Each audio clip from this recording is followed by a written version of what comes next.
少し行って箇所の平行線を探れ。はい。港地炮弹6万，有没有人接？林大哥，前哥还没消息，是不是等他回来？可现在人不是找不着吗？总不能为了等他一个就不管盘子了。是啊，趁抛压不大，赶紧往上推，别让市场逆了风向腰间。姐，再下30万买单，把价格推上去。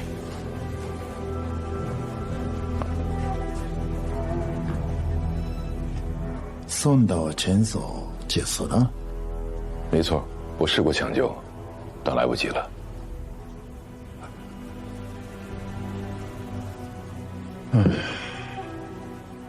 自始至终就没醒过，也没说过什么。人已经死了，怎么可能说话？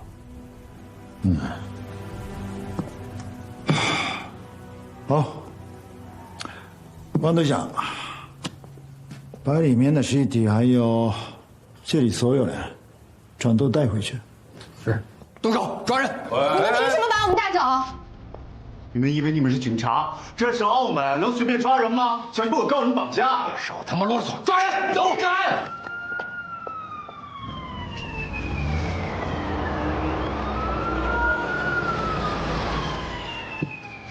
谁报的警？我。诊所接到不明身份的枪伤死者，作为医生，我必须在第一时间通知警方。放下武器！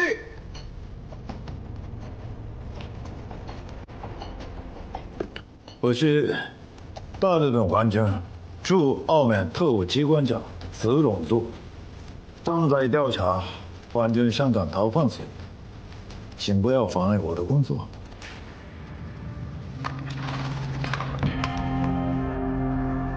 我们接到报警说，这间诊所有枪伤死者，所以来查看情况。不知责机关长在此，实在是冒犯了。冒你个头啊！他们这是绑架，你有警察不管的吗？你不管吗？黙りなさい。警官先生，我们只是要带走这几个目击证人，以便了解逃犯死亡经过而已。请让开。把他们带走。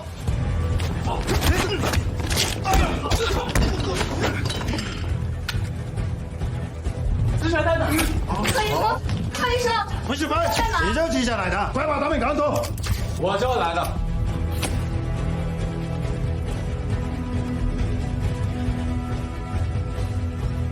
罗北局长，你来干什么？泽大佐，我的朋友乔伊曼小姐打电话告诉我，说这里发生了人命案，而且死者她还认识，是香港汇丰银行的司库。我拿来看看。啊，顺便呢，我叫了几家报社，好让他们抢个新闻。死者在哪儿？死者是汇丰银行的司库吗？柯医生，是您收治的死者吗？能不能接受一下采访？说明情况吧，柯医生。O que se passa com a polícia? Houve um homicídio aqui? Vocês estão sem fazer nada. Querem que eu informe o inspetor-geral para investigar como trabalham? Sim, sim. Depressa! Vendem vodka! Investiguem imediatamente! Rapidão! 谁也不失敬。孩子，出马来！泽大虎，澳门毕竟是葡萄牙的地盘，你这是公然阻挠警方执法。罗北局长，我没那个意思。但里面的死者是皇军在香港的重要逃犯，在未查清死因之前，我有理由怀疑这几个在场的人就是凶手，所以在他们的嫌疑排除之前，任何人都不得有直接触，不是就是串供，把他们隔离起来。都往后退，听见了吗？往后退。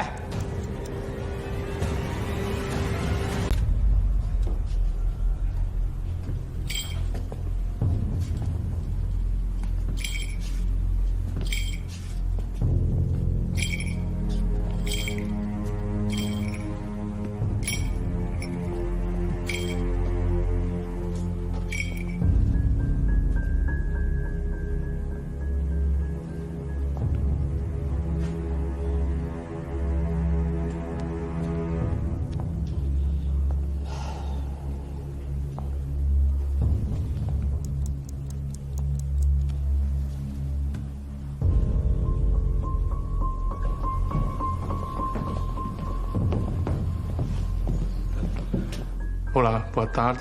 Já verifiquei o cadáver pelas suas condições. Acredito que o momento de falecimento ficou entre as 12h30e a 1h。状況はどうだ？下の状況から見ると、死亡時間は12時半から1時の間と考えられます。つまり彼は確かに新床に運ばれてすぐ死亡した。亡くなる前に意識を取り戻したり何か言わなかったか？負傷状況からすると特に昏睡状態にあったはず。アドレナリンなど強力な薬品で応急処置しない限り意識を取り戻すことは不可能で、ましてや明確な表現をすることは不可能です。理課長、私たちは入ってすぐここ定期的に捜査したが、そのような薬を使用の痕跡が発見されませんでした。つまり秘密は漏れていないはずです。外にいる派の人たちは。いや、確信がなければ危険を冒すことはできん。今日の午後、聖金銀行が花椒銀行に最後の一撃を加える決戦がある。取引が終わる5時までは彼らは誰にも接触させるな、一言も漏らさせてはなら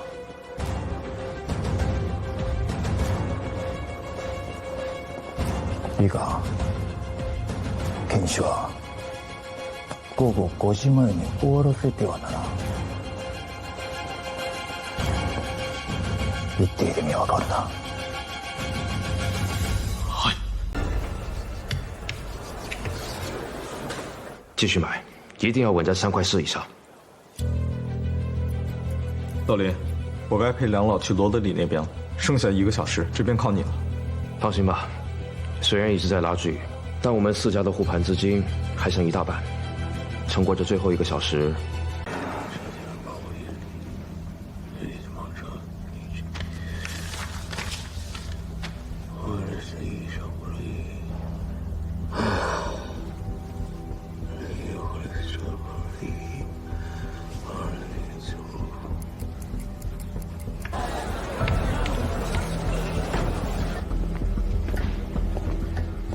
今から20分以内に300万を連続して売りに出せ。はい。什么？下来的这么快？接，所有的炮弹通通接，一定要把价格推回3块4。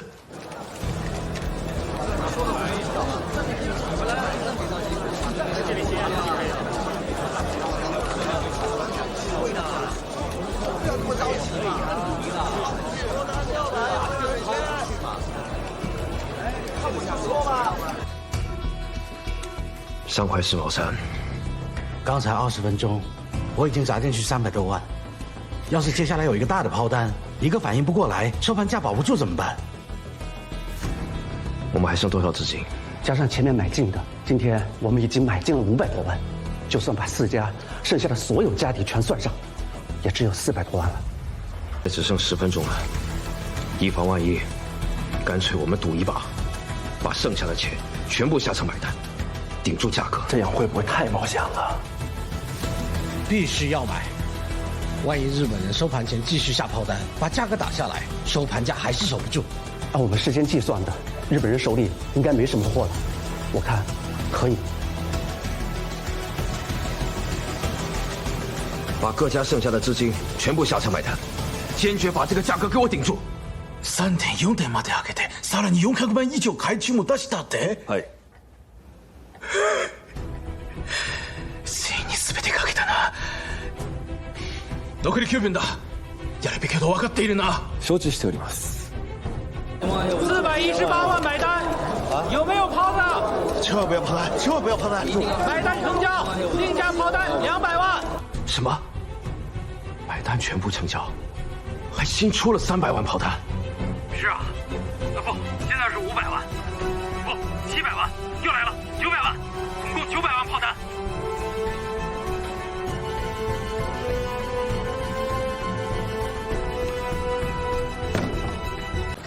到底怎么了？什么事情要这么着急？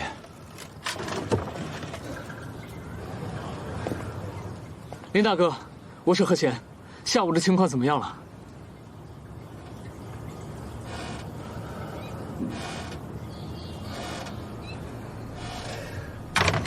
什么事情？快说！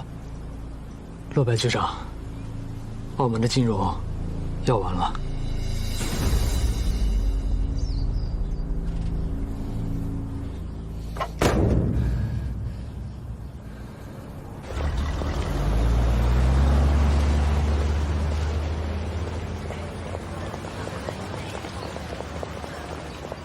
先说目前的损失情况吧。大西洋银行目前持有港币多达1500多万，超过银行总资产的50%。华商方面，光大丰一家银行就已经购入了2000万港币，再加上永隆、天祥、恒一等各家华商银行，总数已经超过了3000万。但这已经掏空了各家华商银行全部家当。也就是说，只要港币持续下跌，各华商银行都将立即破产。而一旦日方宣布废除港币，就连大西洋银行也难逃破产的命运。真到那时，澳门的金融将会面临巨大的灾难。中金银行会成为澳门唯一的银行，彻底掌控整个澳门的金融与贸易。当下的局势摆在面前，还是来谈谈如何补救吧。这样的情况，银行方面也只能是抢在港币作废之前尽快出手，能抛出多少是多少。明天周末照例休市。我记得金融交易所的管理条例当中规定，遇到特殊情况，经济总局有权暂时休市。总督阁下，我们就以市场主要交易货币波动过大为由，由经济总局宣布另行休市48小时，以便市场恢复理性。这也符合条例规定啊。这样算下来，休市一共可以持续3天。这段时间内，诸位必须拿出应对措施。这不仅是拯救金融业，更是拯救整个澳门的未来。拜托了各位，我们一定要这么做。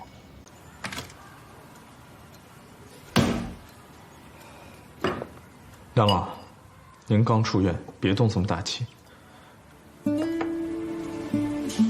我不气，我只剩下汗液。关金泉血本无归，采购计划全部跑路。我这张老脸，我怎么面对在前方流血牺牲的将士？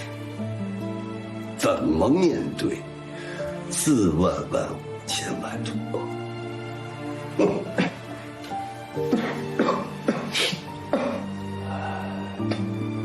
我想骂娘。中国的事情坏，就坏在他娘的小人与这样的汉奸手。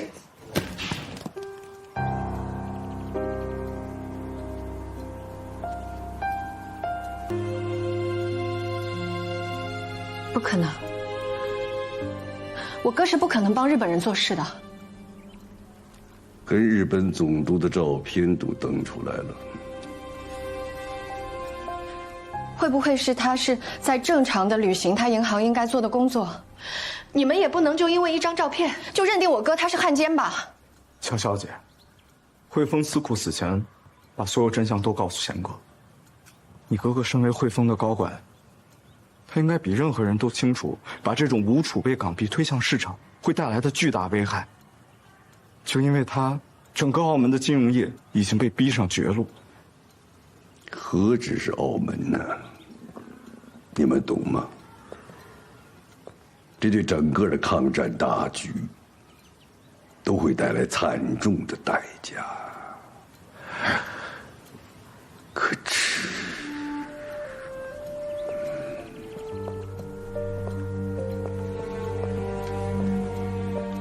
乔小姐，绝不是我们危言耸听，是你哥哥他们签署这批港币金额实在太大了。日本人用这批港币抢劫完市场后，他们还将继续。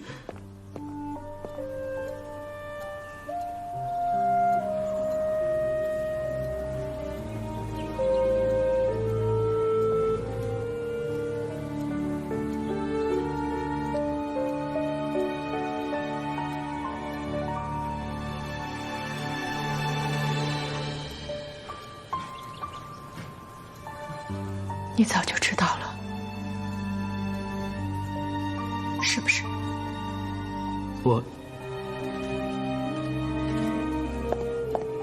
一婉，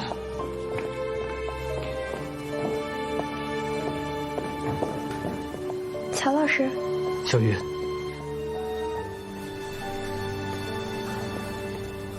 一婉，我知道你现在很难过，但有一些事情并不是我们这些局外人想的那么简单。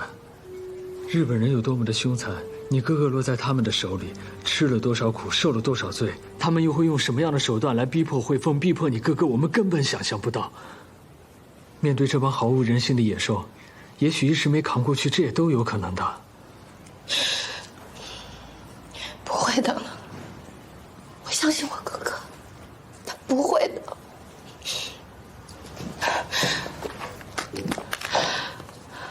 我哥，他虽然不同意我去参加什么救国义演，但是他捐钱了，他捐了整整2000块，然后还有前年在澳门的时候，我参加义演，我哥哥他捐了整整1间商铺，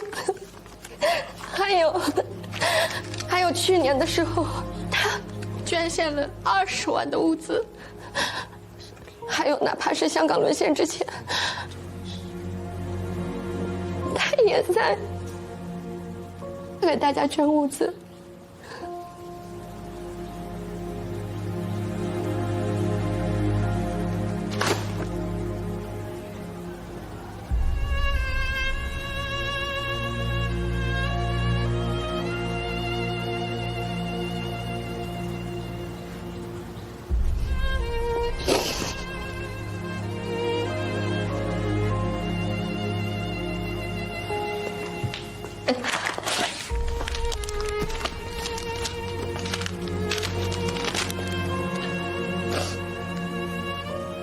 一婉，这张照片哪儿来的？我现在问你的事情非常的重要，如果你想弥补你哥哥的过失，或许这是一个机会。快告诉我，这照片哪来的？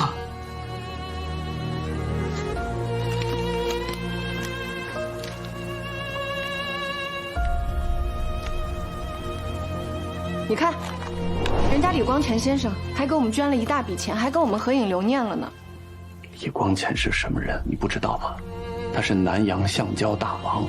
日本人最缺的战略物资里面就包括橡胶。殷婉，一句话啊，以后这种巡演不许参加了。自己没胆量，还不让我去。下一次，下100次我照样去。你这干什么？对不起，对不起，我不是故意的，殷婉。殷婉，殷婉。这边是恒丰裕商行马万奇董事长，以及为恒丰裕提供资金保障的大丰银号代表何贤司令。马董事长，罗德里先生，这笔生意明明是我们先谈的，您这突然搞个3方会谈，不合适吧？这个嘛，恒丰裕当然是老客户，可你们毕竟既没签合同，也没有付款。再说，我们原来谈的价钱也是港币发生暴跌之前的。我要求改付美元，你们又不肯。澳门做生意从来都是付港币，您突然要美元，我上哪儿弄这么多美元？可港币现在毕竟跌得太狠了，马先生，你得理解理解我。要不这样，冲着我们是多年的老朋友，如果你肯多加一成价钱，并且马上全额付款，我现在就请斋藤先生、尾行先生离开这里，这总可以了吧？不你行。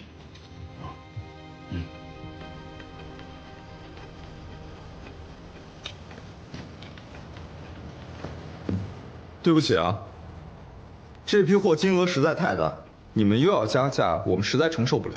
再者说，我们现在正在筹集这些货款，你们也很清楚。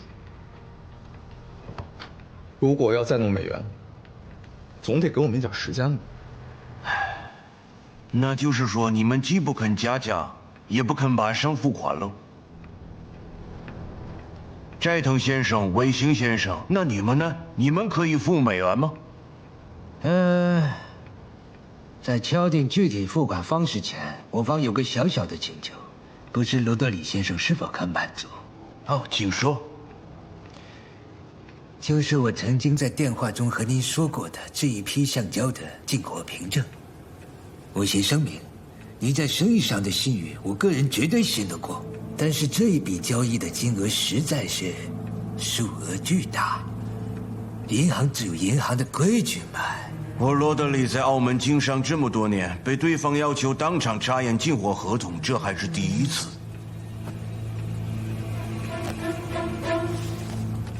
这就是我和李光前签订的进货合同，给，验吧。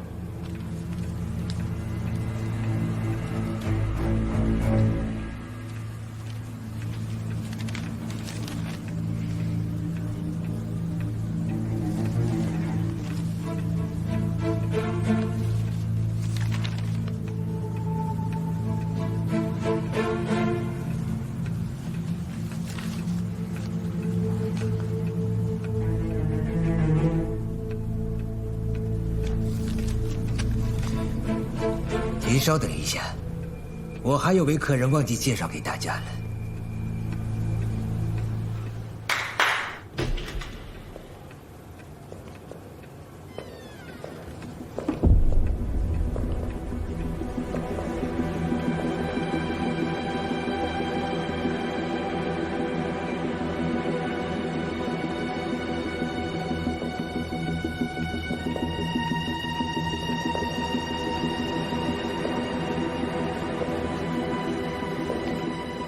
邱先生，请坐。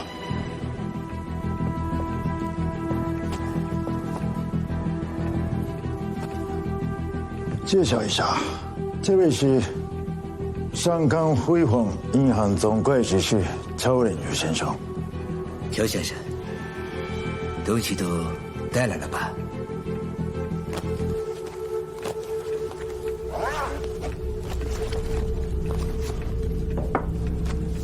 是这样，李光前在汇丰银行开有户头，汇丰有他的签名与印章留底。肖总会计师过去一直经办他的资金出入，所以这一次我是专门麻烦他过来看一下。维兴先生还真是谨慎，我这样谨慎也是为了更好的合作嘛。就是这份合同，邱先生，麻烦了。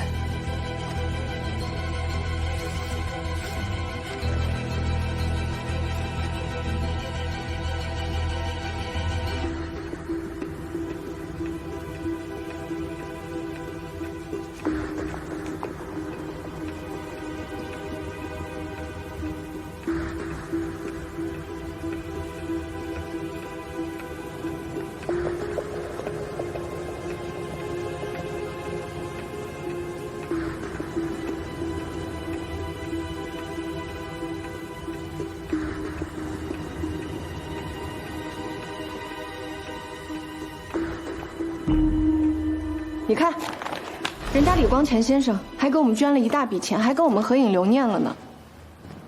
不许参加了。自己没胆量，还不让我去。你这你干什么？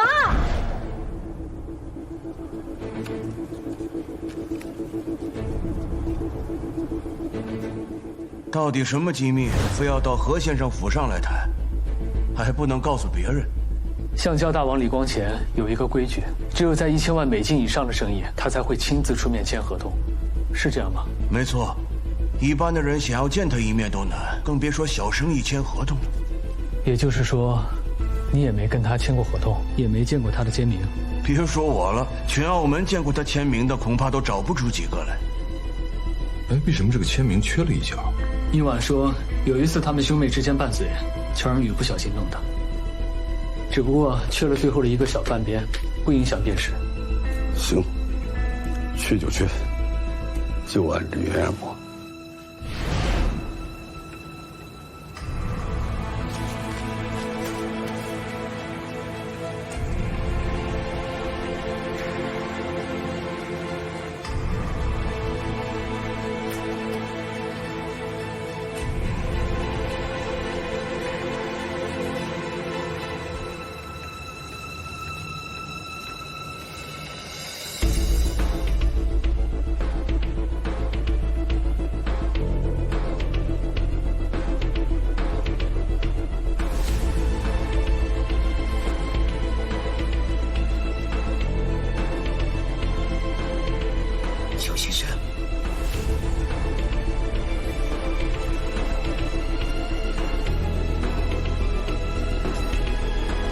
签名没问题。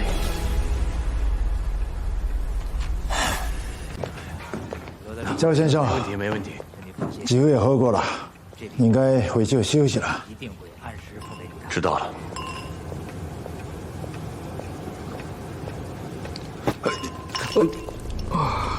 对不起啊，何先生。没事没事。曹先生，那我先走了。乔先生，好，请吧。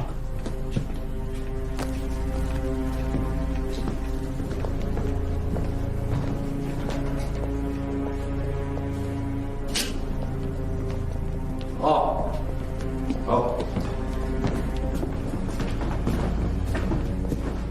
对不起，我肚子有点不舒服，想去趟洗手间。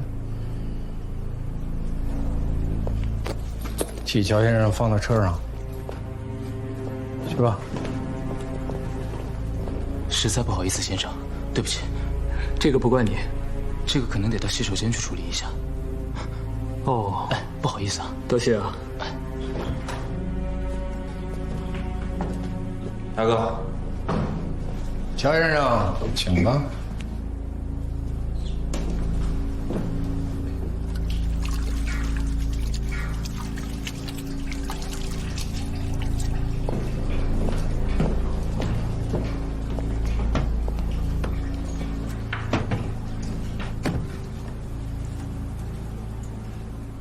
黄队长，没必要吧？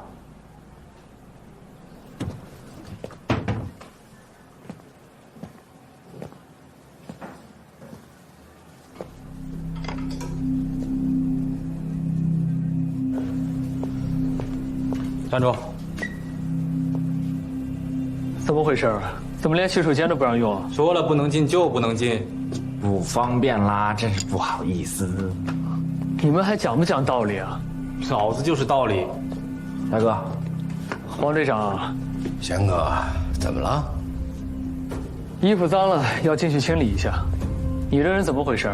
怎么连洗手间都不让用啊？乔总会计师正在里边上洗手间呢，他是皇军的贵客，泽大佐吩咐过，任何人不能亲近。这么大个洗手间，我用一下又不会影响他上厕所。哎，贤哥，兄弟职责所在，你就别为难我了啊。行行行，你们的客人是皇上，闲人回避。我在这儿等行了吧？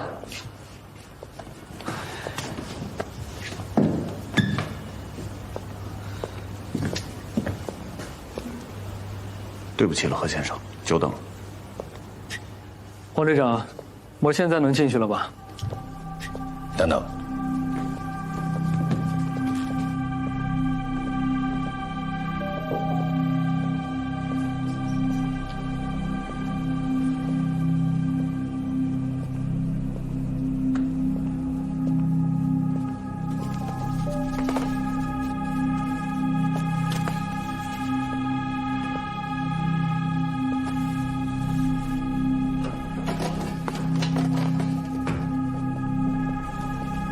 乔先生可以走了。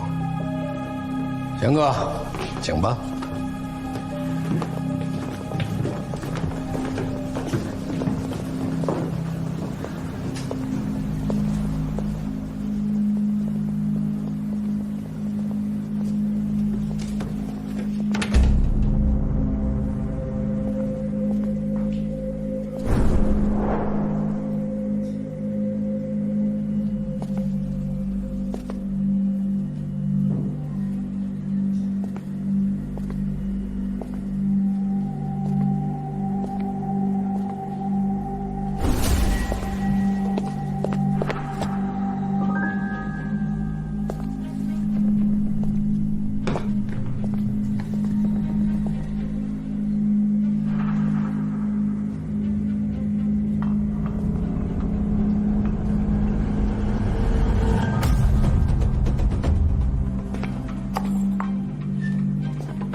怎么了，大哥？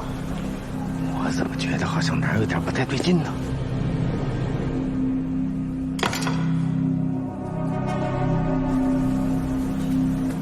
还是看着，我上去再看看。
逼迫签发新港币1亿2千万，这批新港币出手，日本人会宣布港币作废，港币就变成废纸了。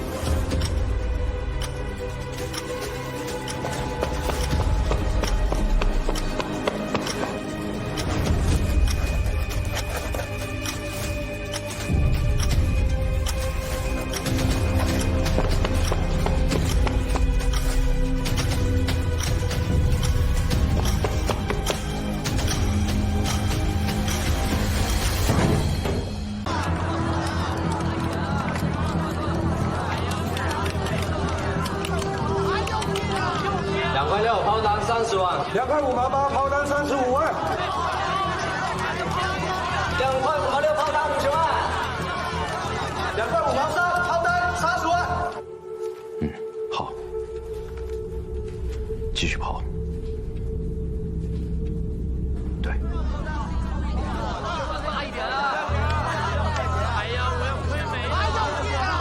跌了，跌了，又跌了。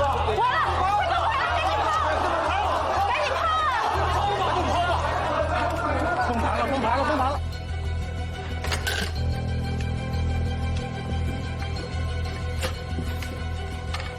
总经理，果然如你所料，各华商银号开市就大量抛出，吓得不少散户开始跟风了。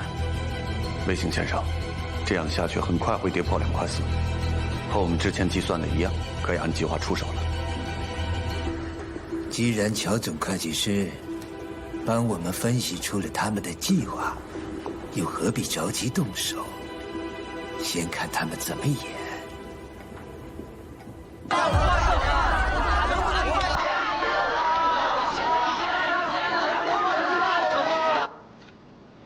2块4毛5，证金还没动静。各家继续，再抛50万，再抛50万，再抛50万，再抛50万，再抛50万。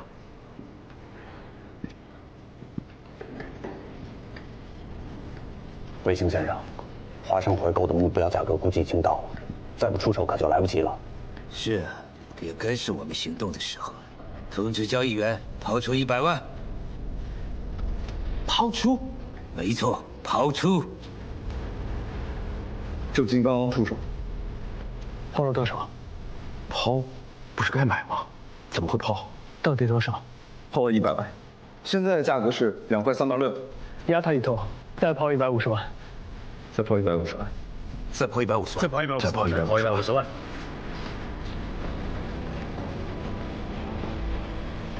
2块2毛8。通知按单，开始动手。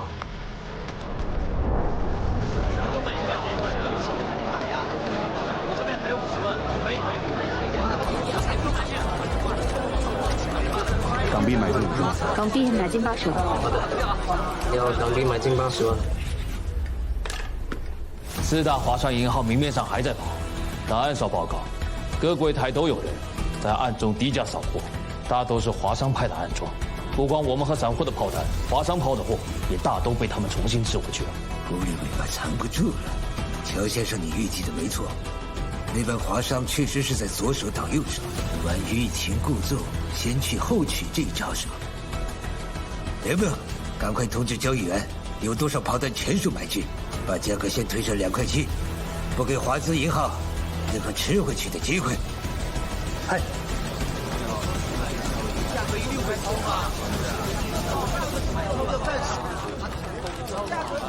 2块7毛2，买单50万。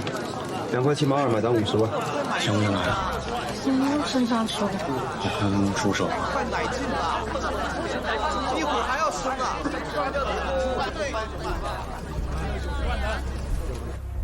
！2块7毛5。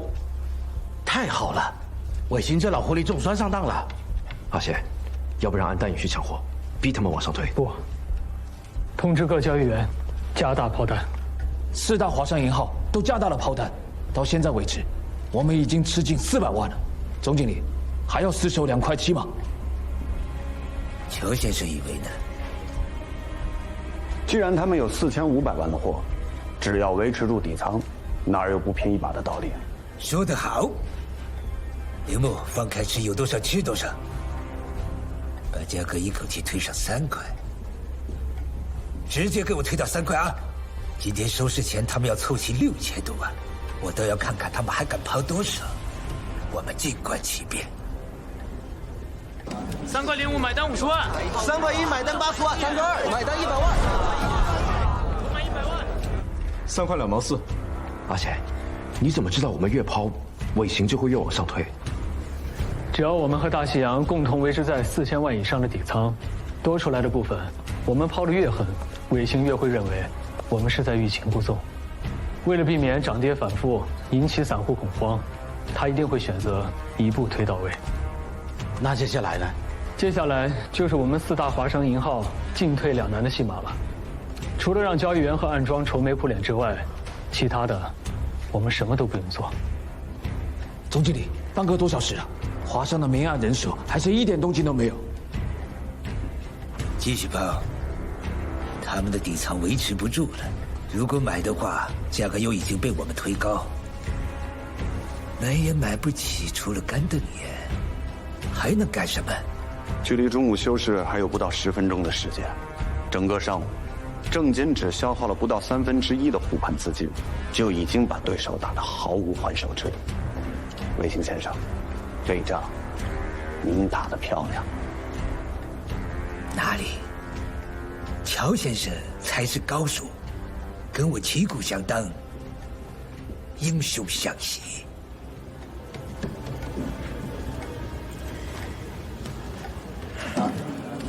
3块2港币抛单500万，港币抛单500万，有没有人接啊？有没有人接？500万，500万港币抛单有没有人接？500万新炮弹。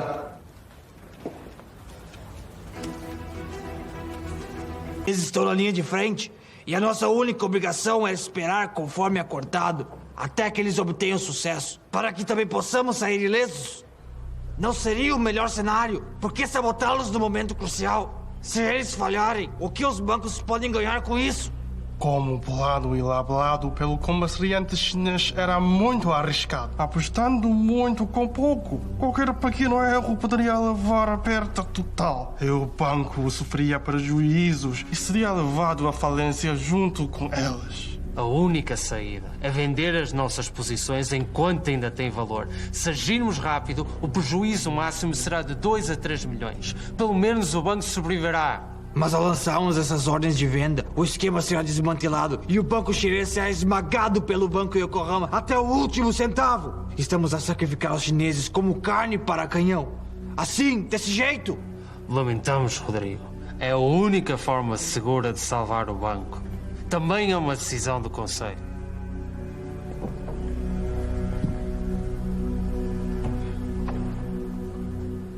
Quando assinamos o acordo junto com os comerciantes chineses ontem, já tinha decidido fazer isso, não foi? Caro Rodrigo, o silêncio foi para a proteção do banco. Você é diretor executivo e esta decisão também protege os seus interesses. 你可以不相信我，但如果罗伯特真的泄露了港币的秘密，那最先保守的应该是华商，而不会是大西洋银行。这倒也是。至于大西洋银行为什么会突然抛售，我想应该是对手面对败局，不得不兵行险招，把水搅浑的目的只有一个，就是为了扰乱正进的军心。那现在的情况看来，效果不错啊，你动摇了，他们的目的达到了。你的意思是说，他们就是想骗我，骗我放弃护盘，然后跟他们一起卖？除此之外，还有什么把港币打低更好的办法吗？岡田さん、惑わされてはいけません。金平少，你已经买进了近千万港币，再做下去只会断送掉前期的所有成果。你必须挺起护板，能抛多少是多少。魏京先生，我虽然相信坚持护盘对手一定会输，但是泽大佐的建议更为稳妥。商场也是战场，哪有常胜将军？偶尔输一次不会影响民金融奇才的地位。我的伞，泽大佐，我才是这次行动的负责人，我才是。项目开始后，我会继续观察，除非大西洋银行停止抛售，华商也转为大量买进，到那个时候，我才会继续护盘。